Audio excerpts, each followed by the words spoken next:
Taxi driver है उससे खूब गप्पे मारता हूँ आधा एक घंटा, वो पक जाता है मुझसे बात करते करते। तो मैंने उसको पकड़ लिया।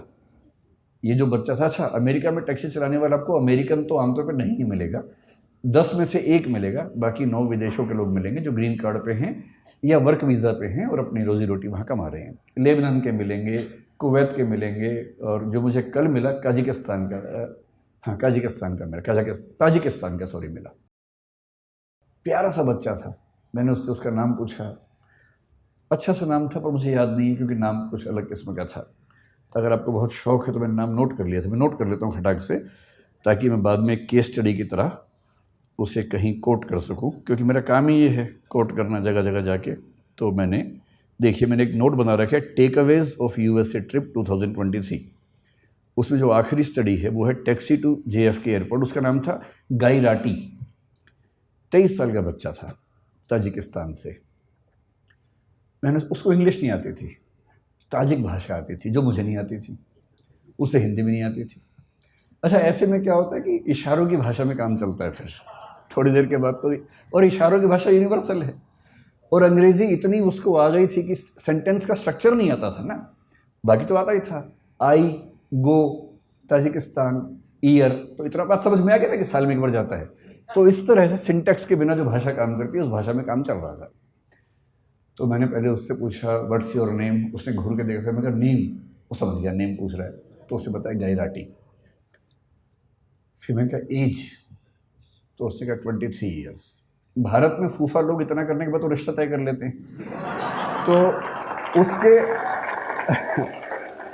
उसके चेहरे पर भी ये भाव था कि क्या ये रिश्ता तय करने वाला है। तो मैंने उससे कहा नहीं मैं तो कुछ और पूछना चाह रहा हूँ। फिर मैंने कहा गैराटी कब से हो अमेरिका में? उसने कहा 1 ईयर। तो मैंने कहा वीज़ा कैसे मिला? बोला ग्रीन कार्ड। तो मुझे ध्यान आया कि ग्रीन कार्ड के मामले में डाइवर्सिटी पॉलिसी काम करती है, हर देश से कुछ लोगों को मिलता है, तो उसमें उसको मिल गया होगा। तो मैंने बहुत सहानुभूति के भाव से पूछा, मैंने गैरेटी कितना कमा देते हो यार? मुझे लगा बोलेगा बहुत कम कमाता हूँ, इस भाव से थोड़ी सी टिप मिल जाए अंत में, और मैं उसको बहुत खुश होकर $10 की टिप दूंगा और एहसान कर दूंगा अंत में, मुझे भी खुशी हो जाएगी। तो उसने कहा कि ऑलमोस्ट $400 to $500 एवरी डे। अच्छा, भारत का आदमी सीधे 80 से गुणा करता है वहाँ जाके, जो भी फिगर सुनता है खटाक से गुणा करता है। मैं घबरा गया, भाई ये तो बहुत ज़्यादा कमा लेता है, इसका मतलब तो बहुत ही ज़्यादा कमा लेता है। मैंने कहा अच्छा। फिर मैंने कहा how many days in a week you work? क्योंकि वहाँ सब 5 दिन काम करे, 2 दिन मस्ती करते हैं। बोले ऑल 7 days। क्योंकि मस्ती तो वहाँ के लोग करते हैं ना, बाहर से जाते हो तो भविष्य में मस्ती करने के मूड में होते हैं, अभी मेहनत करते हैं। फिर वो समझ गया कि ये मेरी इनकम काउंट करना चाह रहा है, तो उससे खुद ही बोला on average I earn $12,000 to $14,000 per month. फिर मैंने 80 से गुणा कर दिया खटाक से, तो मैं समझ गया कि ये महीने के 10 से 12 लाख कमा लेता है। तो मैंने उससे फिर पूछा दिस इज योर रेवेन्यू और दिस इज योर सेविंग? भाई आप तो कॉमर्स के लोग जानते हैं, रेवेन्यू अलग है, सेविंग अलग है। नेट इनकम है कि ग्रॉस इनकम है, उसी में सारा खेल हो जाता है, और वैल्यूएशन की दुनिया इसी खेल पे चल रही है कि कुछ का कुछ बोल के वैल्यूएशन करवा लेना है। तो उसने कहा दिस इज माई सेविंग।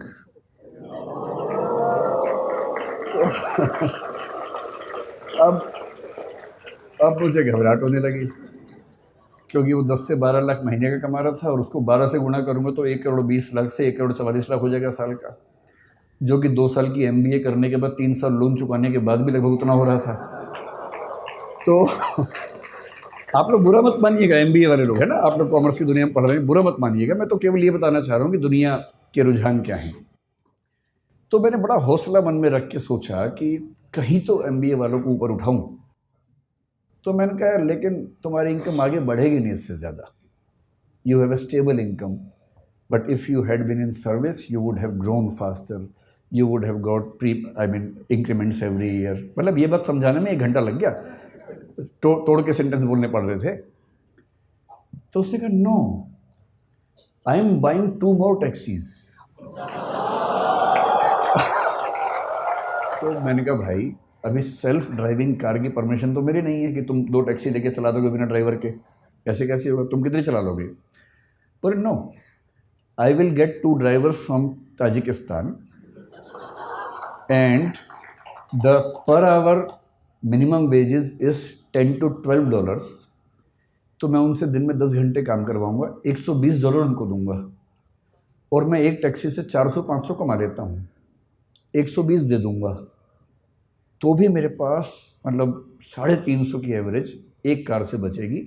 2 से 700, 7 दिन चलाएंगे, तो मोटा मोटा मान के चलिए कि मामला बड़ा रिस्की हो जाएगा। तो फिर मैंने टिप दी नहीं उसको।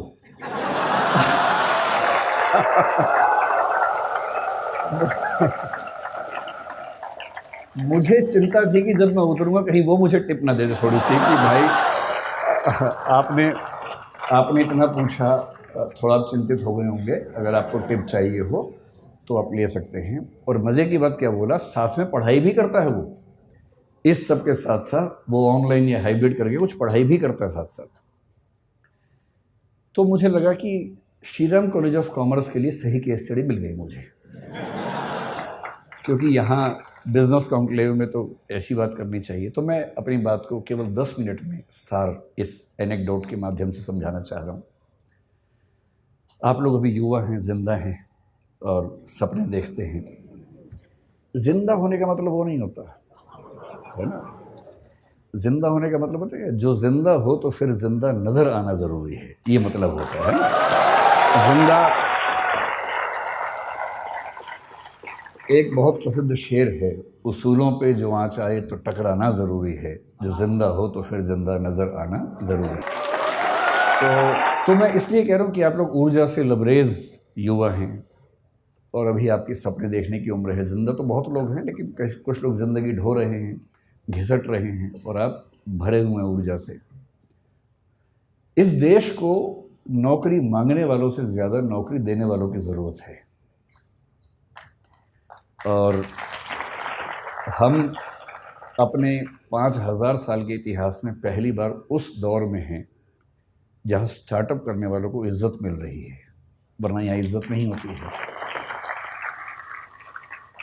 अभी जो सरकारें हैं हमारे पास, सेंटर में भी, कुछ स्टेट्स में भी, और किसी मामले में आप उनसे सहमत हों, असहमत हों, समर्थन करें, विरोध करें, इस मामले में तो आपको मानना पड़ेगा कि उन्होंने पहली बार स्टार्टअप करने को इज्जत वाला काम बना दिया है। और यदि ऐसा बना ही दिया है, और फिर श्रीराम कॉलेज ऑफ कॉमर्स के ग्रेजुएट्स जिन लोगों ने बिजनेस को इतना ध्यान से समझा है, उसकी बारीकियां समझी हैं, वो उसके बिना अगर वो भी नौकरी ढूंढते रहेंगे तो फिर देश कैसे आगे बढ़ेगा। तो कुछ साल नौकरी करना ठीक है, लेकिन यदि मुझसे पूछेंगे तो मैं ये कहूँगा कि अगर आप वैसे व्यक्ति हैं कि चुपचाप ज़िंदगी गुजार लेनी है तो ठीक है, कीजिए नौकरी। नौकरी करनी है, साथ में कुछ किताबें लिखनी है तो कीजिए नौकरी। पर यदि कुछ बड़ा सोचा है, अगर आप चाहते हैं कि आप इस देश और समाज को कुछ बड़ा योगदान दे सकें, तो सबसे अच्छा विकल्प है उद्यम। और उद्यम का मतलब केवल आर्थिक उद्यम नहीं होता है। उद्यम का मतलब है कि आप जोखिम लेने वाले व्यक्ति हैं, आप बहुत शांत व्यक्ति नहीं हैं। और जोखिम लेना कुदरत ने सिखाया हमें, प्रकृति ने सिखाया है। प्रकृति के विधान में सुरक्षा नहीं होती है, प्रकृति के विधान में जोखिम ही जोखिम है। वो तो हमने शहरों में, गांवों में सुरक्षा डेवलप कर ली है, और थोड़ी बहुत सुरक्षा ज़िंदगी में रहे तो अच्छा भी लगता है, लेकिन जंगल का नियम, प्रकृति का नियम सुरक्षा पर नहीं टिका है, वो खतरों पे टिका है, जोखिम पे टिका है। जो भी आप में से अपनी ज़िंदगी को शानदार बनाने के लिए जोखिम लेने को तैयार है, मेरी नज़र में वही एंटरप्रेन्योर है, वही उद्यमी है। और जोखिम केवल पैसे के लिए नहीं होता है, होना भी नहीं चाहिए। जोखिम महात्मा गांधी ने भी लिया, अंबेडकर साहब ने भी लिया, दोनों शानदार वकील थे। डॉक्टर अंबेडकर, मैं परसों कोलंबिया विश्वविद्यालय में गया जहाँ से उन्होंने पीएचडी की, एक पीएचडी की, लंदन स्कूल से दूसरी 3 पीएचडी की उन्होंने। इन लोगों ने अपने अपने सफल करियर को दांव पर लगा के जोखिम लिया कि देश को एक अच्छा राजनीतिक और सामाजिक मंच मिल सके। ये सोशल एंटरप्राइज है, पॉलिटिकल एंटरप्राइज है। कबीरदास हों, गुरु नानक हों, या महात्मा बुद्ध हों, महावीर स्वामी हों, इन सब ने अपने अपने समाज को बेहतर बनाने के लिए अपनी जान को जोखिम में डाला। ये सब उद्यमी लोग हैं। कोई स्पिरिचुअल एंटरप्राइज करता है, कोई सोशल एंटरप्राइज करता है।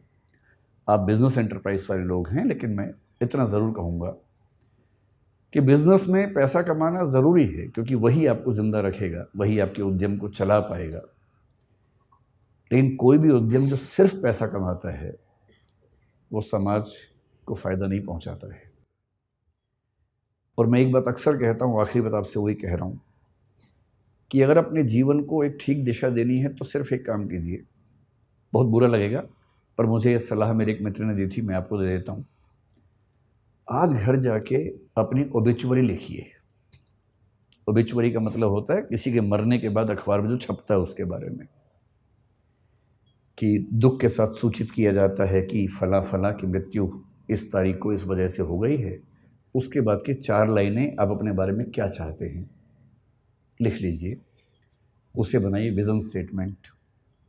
वो लाइनें कई तरह की हो सकती हैं। एक ये हो सकती है कि इस व्यक्ति ने जीवन में खूब पैसा कमाया, इसने गुटखा बनाने वाली कंपनी बनाई, इसने अरबों रुपए कमाए और इसकी वजह से कई लाख लोग कैंसर से मरे, पर पैसा खूब कमाया। दूसरा ये हो सकता है कि ये व्यक्ति चाहता तो अरबों रुपए कमा सकता था, पर इसने लाखों ही कमाए और अपनी ऊर्जा उन चीज़ों में लगाई जो समाज को और बेहतर बना सकती है। ये चाहता तो डीजल की कार बना के खूब पैसा कमा सकता था, तेल के कुएं खोद के खूब पैसा कमा सकता था, पर इसने सोलर पैनल्स में अपनी ऊर्जा लगाई, क्योंकि उसे चिंता थी कि मेरे साथ साथ इस समाज का भी भला होना चाहिए। तो जो मैं कंक्लूडिंग रिमार्क के तौर पे कहना चाह रहा हूँ, आप लोग इस देश के भविष्य हैं, स्टार्टअप की दुनिया के भविष्य हैं। कुछ बड़ा कीजिए और ऐसा मत कीजिए जो केवल और केवल बिजनेस तक सीमित हो। जब बिजनेस और एथिक्स मिलते हैं तो जो सिनर्जी बनती है, वो सिनर्जी किसी भी देश और समाज के लिए बेहतर है। बहुत बहुत धन्यवाद, आप लोगों ने बुलाया। धन्यवाद।